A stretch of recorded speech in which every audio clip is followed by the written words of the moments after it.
SB19 tinalo si Taylor Swift at ang K-pop Demon Hunters album sa US iTunes Music Chart.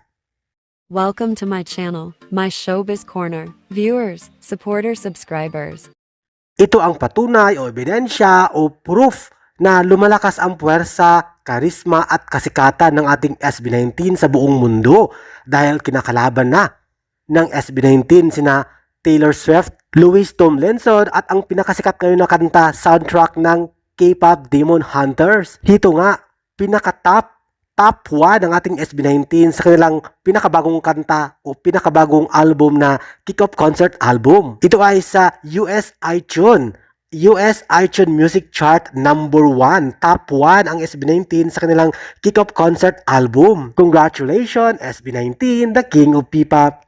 Ito ay malaking bagay at big deal sa ating The King of P-Pop SB19 dahil malalaking bituin o malalaking singers ang binangga nila tulad na lamang ni Taylor Swift.